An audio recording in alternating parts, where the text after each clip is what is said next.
Dice la palabra, así leemos con la bendición del Padre y del Hijo y del Espíritu Santo.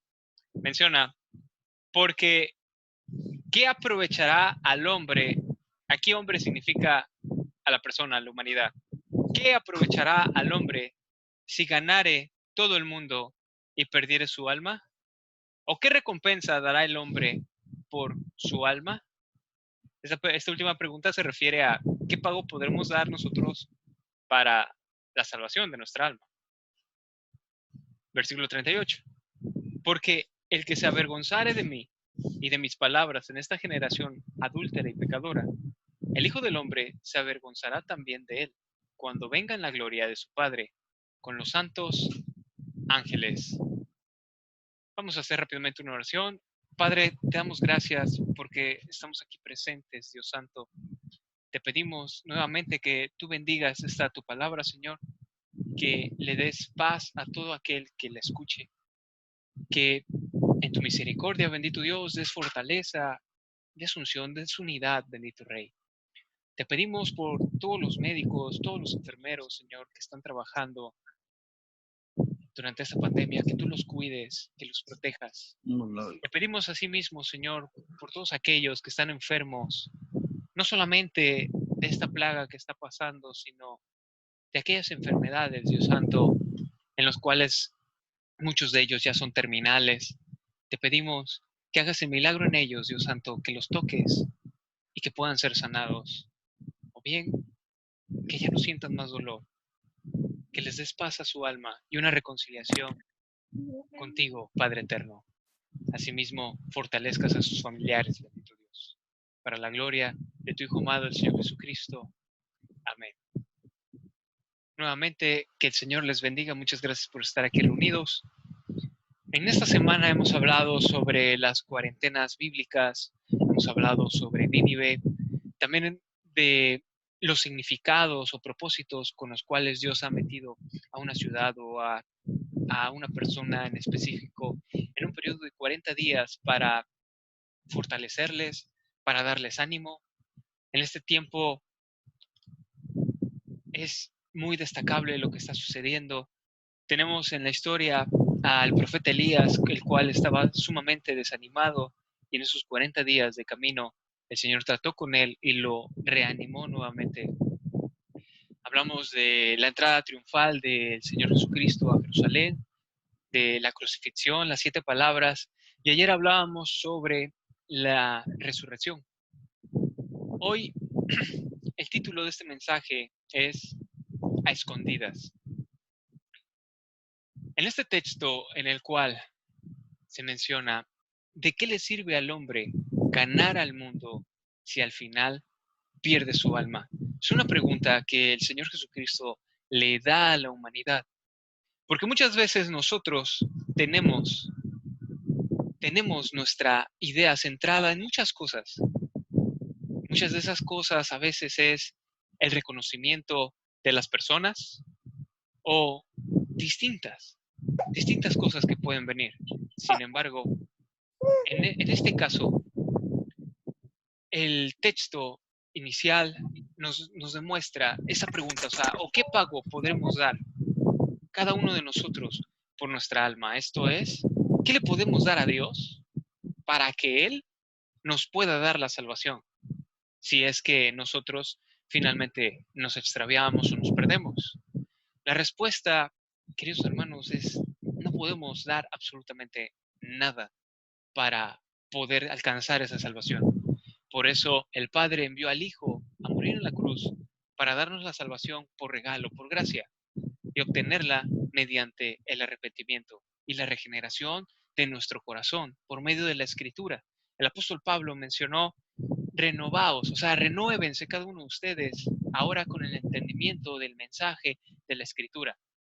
Es curioso que hoy en día hay cursos que le llaman programación neurolingüística. Bueno, hace 2000 años está hablando el apóstol Pablo de que nos reprogramemos ahora con lo que mencionan, las enseñanzas que dan las Escrituras, para tener entonces una vida con mayor paz, una vida con mayor fortaleza, con mayor espiritualidad. Asimismo, en 1 Corintios capítulo 15, del 1 al 8, el apóstol Pablo menciona que el evangelio, el cual han predicado, es que el Señor Jesucristo murió por nuestros pecados, fue sepultado y resucitó al tercer día. Y él dijo, si ustedes creen esto, pero obviamente el creer en la fe de las Escrituras, si ustedes creen esto, son salvos. Si no creen esto, entonces simplemente han estado aquí en vano. Pero menciona que cuando el Señor Jesucristo resucitó, se le apareció a sus 12 apóstoles, posteriormente se le apareció únicamente a Pedro y a lo último se le apareció al apóstol Pablo, no sin antes manifestarse a 500, a más de 500 personas a la vez. Está en la historia que esas 500 personas a la vez escribieron el testimonio que ellos habían visto de la resurrección del Señor Jesucristo. Ahora bien, Israel, usted recordará que era un pueblo santo, o es el pueblo del Señor, a quien le había sido dada la ley de Moisés. Este pueblo estuvo esperando constantemente el advenimiento del Mesías. Sin embargo, cuando finalmente se cumplió la profecía del Salvador, el sistema religioso se había corrompido, en su mayoría a causa de dos grupos fundamentales, eran los fariseos y los saduceos. El grupo de los fariseos creía en la resurrección, sin embargo, los saduceos no creían en la resurrección, pensaban que una vez que la persona moría, ahí se acababa todo. Sin embargo, el Señor Jesús, cuando le preguntaron acerca de la resurrección, Él les contestó, ¿acaso no han leído a Moisés cuando dijo, el Dios de Abraham, el Dios de Isaac, el Dios de Jacob? Dios no es Dios de muertos, sino de vivos, dando a entender que Abraham, Isaac, Jacob, los patriarcas de Israel, ciertamente si no estaban vivos aquí en la tierra, estaban vivos en el alma y seguían siendo siervos del Señor Altísimo. Ahora, ayer hablamos sobre el lugar conocido como el seno de Abraham, que era el paraíso. Ellos ahí estaban vivos, pero en el sentido espiritual, conscientes, pero en el sentido espiritual. Bueno, Cristo, cuando estuvo predicando, expuso la hipocresía de ambos grupos, tanto de los fariseos como de los saduceos, y los denunció públicamente de haber constituido leyes humanas, invalidando mandamientos del Padre. Esto generó el acechamiento en contra de Jesús. Otro sector, temiendo una rebelión, de que fueran aplastados por los soldados romanos, quienes querían acallar a Jesús debido a que las multitudes lo seguían, y ellos temían, estos líderes religiosos temían de que las personas en algún momento se rebelaran contra el Imperio Romano y el Imperio Romano, que era poderoso, aplastara y acabara con toda la nación de Israel. Por lo tanto, ellos cuando veían que Jesús jalaba multitudes y ellos decían, es el Mesías, el librador, el libertador de Israel, ellos temían totalmente y querían callar a Cristo. Querían llevarlo a la cruz por temor a que la nación hebrea fuera aplastada por el Imperio Romano. Esto generó que aquellos que habían sido sanados, incluso resucitados o liberados, usted recordará que había el caso de varios endemoniados como el Gadareno, que tenía legiones de demonios, que dice la escritura que rompía cadenas por la fuerza que tenía a causa de los demonios que estaban en su cuerpo. Todas aquellas personas que habían sido liberadas, sanadas, incluso resucitadas, daban testimonio del Señor por los milagros y decían que ciertamente Él venía de Dios, puesto que no había un hombre que no viniera de Dios, el Padre, y que pudiera hacer todas las señales que Jesús estaba haciendo. Pero ¿qué pasaba cuando ellos daban testimonio de que Jesús era el Mesías? Los fariseos expulsaban a estas personas del templo. Eran expulsados y aparte eran tenidos como herejes. Y aquí tenemos una historia, por ejemplo, en el Evangelio según San Juan, capítulo 3, del 1 al 2, que había un hombre de los fariseos que se llamaba Nicodemo, un principal de los judíos. Este era un doctor de la ley, era un fariseo, era un rabino. Este vino a Jesús de noche, dice la escritura, y le dijo a Rabí, sabemos que has venido de Dios como maestro, porque nadie puede hacer estas señales que tú haces si no está Dios con él. Observa muy bien que el texto narra que fue a ver al maestro, al Señor, cuando era de noche. Esto simboliza que él no quería ser observado por su núcleo social, por su grupo, de que estaba hablando con Jesús. a quien tenían como alguien que estaba derrocando el sistema religioso de ese tiempo. No quería problemas con el sector social y fue a ver a Jesús de noche.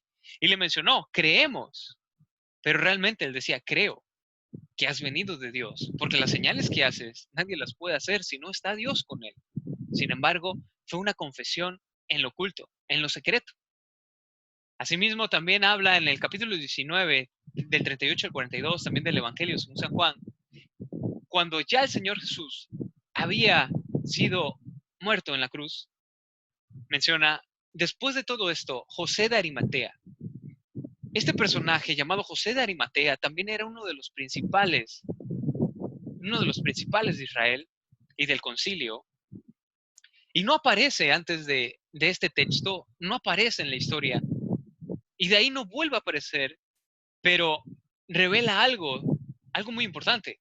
Después de esto, José de Arimatea, que era discípulo de Jesús, pero secretamente por medio de los judíos. También menciona la escritura que era discípulo de Jesús, pero en lo secreto, por miedo a quiénes? A los judíos.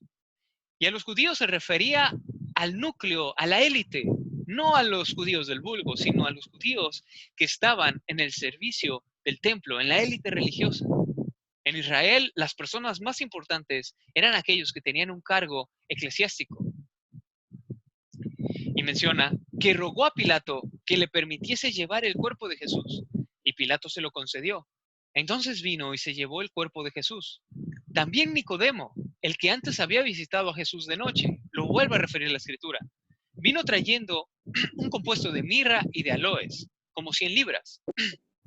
Tomaron pues el cuerpo de Jesús y lo envolvieron en lienzos con especies aromáticas, según era la costumbre sepultar entre los judíos. Y en el lugar donde había sido crucificado había un huerto. Perdón, había un huerto y en el huerto un sepulcro nuevo, en el cual aún no había sido puesto ninguno. Allí pues, por causa de la preparación de la Pascua de los judíos y porque aquel sepulcro estaba cerca, pusieron a Jesús. Aquí se juntaron lo que fue José de Arimatea con Nicodemo. Ambos eran del mismo sector social, del mismo núcleo social. Y fueron ante Pilato en este momento cuando ya Cristo había sido crucificado. Fueron ante Pilato y se lo mencionaron. Por lo tanto, el Evangelio según San Lucas lo narra de la siguiente forma, hablando de José de Arimatea. Dice, había un varón llamado José de Arimatea, de la ciudad de Judea, el cual era miembro del concilio, varón bueno y justo. Note usted que la escritura lo reconoce como un varón bueno y justo. Ahora, esto no se contrapone con la profecía en la cual menciona del Señor que Él miró todo el mundo y no encontró a ninguno que fuera justo. Esto se está refiriendo a ninguno que por sus propios méritos pudiera ser salvo. Pero ¿qué se está refiriendo en la persona, en el mérito humano? Era una persona considerada honesta, considerada sincera, considerada íntegra, varón bueno y varón justo, en las cosas que él anunciaba, en las cosas que él creía, en cuanto a la ley de Moisés. La Biblia lo reconoce como un hombre bueno y como un hombre justo. Pero de estos dos personajes que son Nicodemo y José de Arimatea, tenemos al menos 4 puntos destacables. El primero es una advertencia para todos nosotros. ¿En qué sentido? En que él era un discípulo de Jesús, pero era un discípulo en lo secreto. Y es una advertencia para cada uno en el sentido de que en algún momento hay creyentes que, valga la redundancia, toman las enseñanzas de Jesús como su cimiento de fe, como mensaje verdadero para la paz a sus vidas, pero lo tienen en secreto. Punto número 2, es una instrucción. ¿En qué sentido? Al final, cuando cuando estos dos eran creyentes en la clandestinidad, cuando llegó el momento, por amor a la cruz, ellos salieron de ese lugar oculto. Ellos manifestaron su fe. Y es una instrucción para todos nosotros si estamos en el punto número 1 de ser discípulos del Señor, pero en lo secreto. Eso nos habla de que en algún momento debemos de salir de la clandestinidad y exponer nuestra fe. Número 3 es un despertar. Hubo una oportunidad para que José diera la cara y esa oportunidad la tomó para salir de la timidez y tornarse valiente y demostrar su fe. Recuerden que esto, las personas que aceptaban a Cristo como Mesías en automático, todo aquello que tenían ganado ante las personas, ganado ante los hombres, ante la sociedad, lo perdían. Su puesto, su posición, su reconocimiento. Número 4, es para nuestra guía. ¿En qué sentido? De que a la hora de la necesidad demos la cara y nos portemos valerosamente como lo hizo José de Arimatea. ¿Por qué valerosamente? Porque él sale de la clandestinidad y el Evangelio según San Marcos en el 15:43 menciona la forma en la que él le pidió el cuerpo a Pilato. Dice José de Arimatea, miembro noble del concilio, que también esperaba el reino de Dios, vino y entró osadamente a Pilato y pidió el cuerpo de Jesús. Ya no fue el José de Arimatea tímido, el José de Arimatea que en lo secreto de su corazón hacia adelante no estaba de acuerdo con el juicio que le estaban haciendo al Señor, con el juicio injusto que le estaban haciendo. Menciona la historia que tanto José de Arimatea como Nicodemo, porque eran miembros del Sanedrín, ellos votaron, se hizo un consenso en el cual se fueron a mayoría para condenar al Señor. Ellos dos votaron en contra. Pero una cosa es que votaran en contra porque simplemente no estaban de acuerdo de la forma en la que se estaba llevando a cabo, a que ya ellos realmente mostraran su fe públicamente.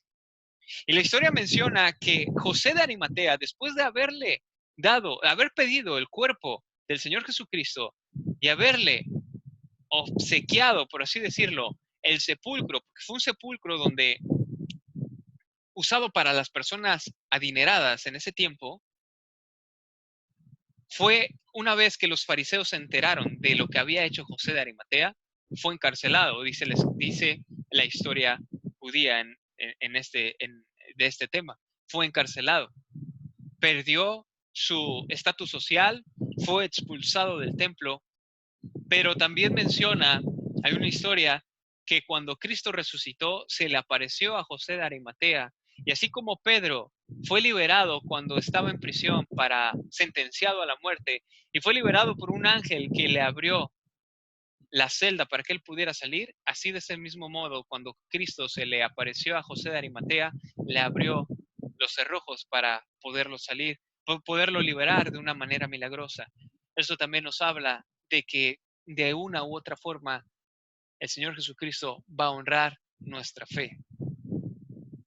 Ahora bien, esto se vive hoy en día al existir entre nosotros buenas personas, aquellas que tienen quizás una posición social y que tanto por esa posición social como por otras personas son reconocidas como buenas personas, como personas íntegras y que a lo mejor al tener también ese reconocimiento están creyendo como Nicodemo y como José de Arimatea en una clandestinidad.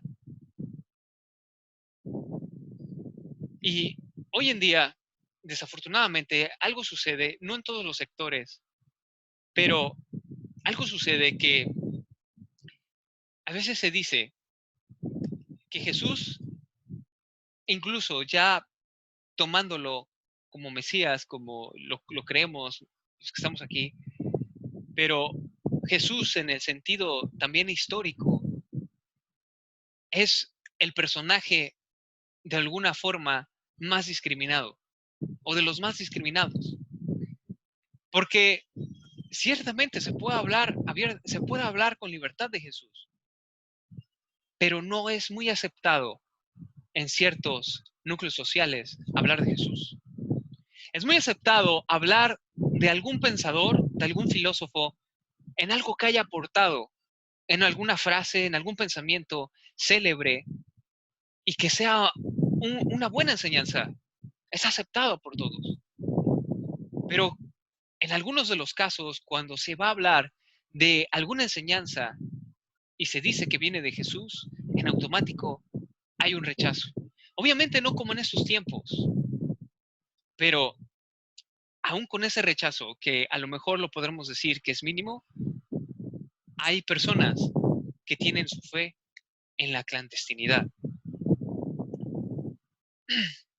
Ahora bien, la historia señala, como mencionaba hace rato, que Nicodemo, como el mismo José de Arimatea, y finalmente expulsados del templo, sufrieron lo que en un inicio, cuando el Señor Jesús estuvo predicando en su ministerio, duró alrededor de 3 años y medio. Ellos finalmente sufrieron lo que no deseaban pasar. Ellos no deseaban pasar por el oprobio, no deseaban pasar por el señalamiento, por el ser expulsados del templo. Pero finalmente, cuando ya no eran ya no eran presionados para demostrar esa fe, simplemente salió de ellos el demostrarla, al ofrecer, al preparar el cuerpo, como conforme a la costumbre de esos días, y sepultarlo, como decía la escritura en las profecías, en un sepulcro que era para los ricos. Recordemos que Jesús dijo, el que me niegue, yo también le negaré en aquel día ante mi Padre.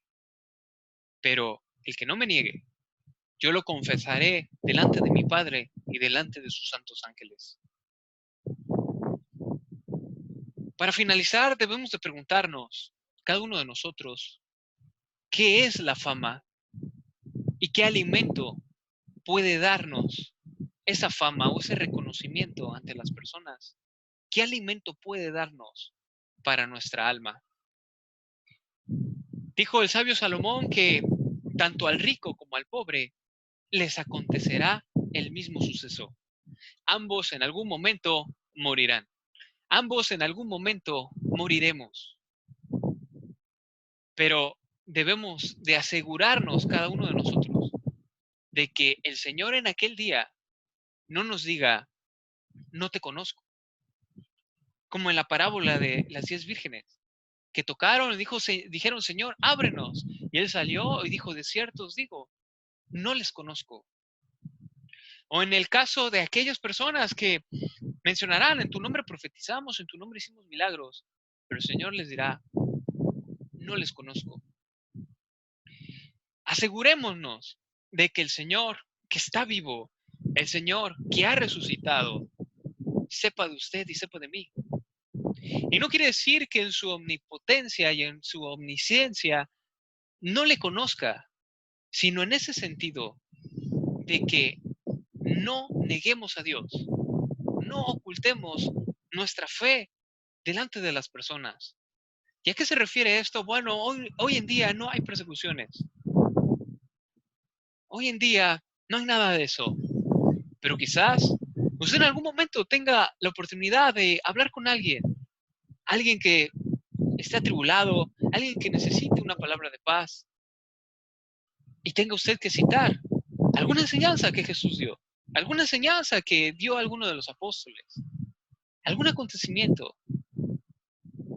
Pero como decíamos hace rato, en algunos casos hay rechazo por Cristo hoy en día.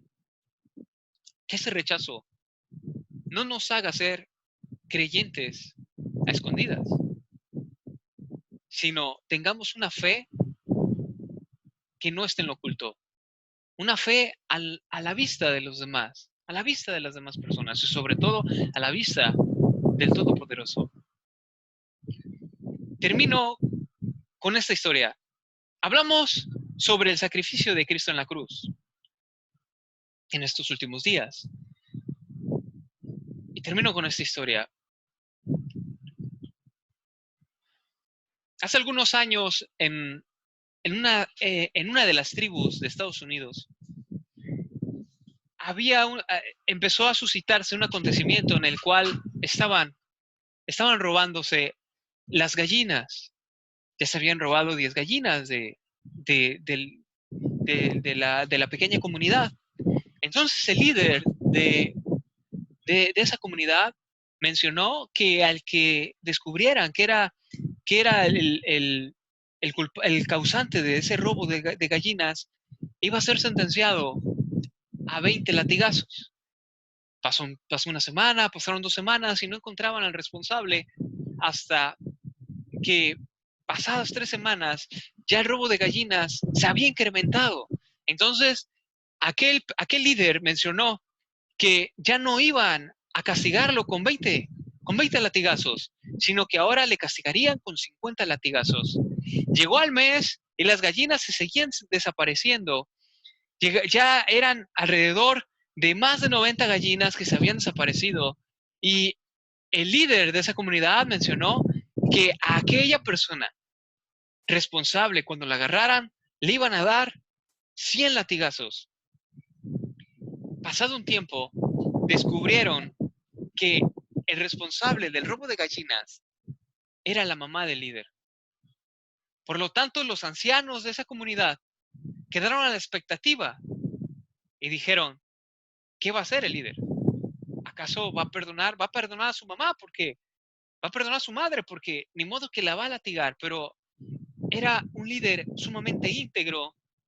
Y dice la historia que tomó a su madre, la ató en un lugar, pero en un acto de misericordia, él le dio el látigo a uno de los ancianos para que el que recibiera los latigazos fuese el líder y no su madre. ¿Qué tiene que ver esta historia? Eso fue lo que hizo Jesús con nosotros en la cruz.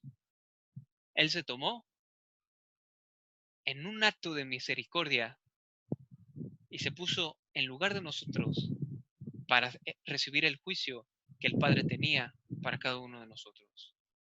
Porque ciertamente todos hemos fallado. También había una persona que cada determinado tiempo iba al cementerio y lloraba en la tumba de cierta persona. Pero como veían que él constantemente iba al cementerio y lloraba en esa tumba, se acercaron y le dijeron, oiga, ¿por qué usted todo el tiempo viene y llora sobre esta tumba? Y él comentó que cuando llegó el tiempo de la guerra civil, su familia era muy pobre.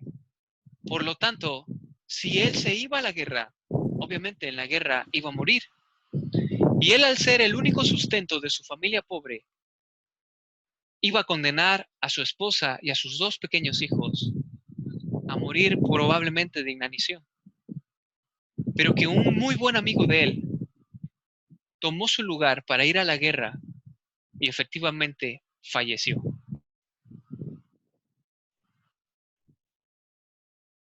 Perdón, me había botado. Esa persona falleció.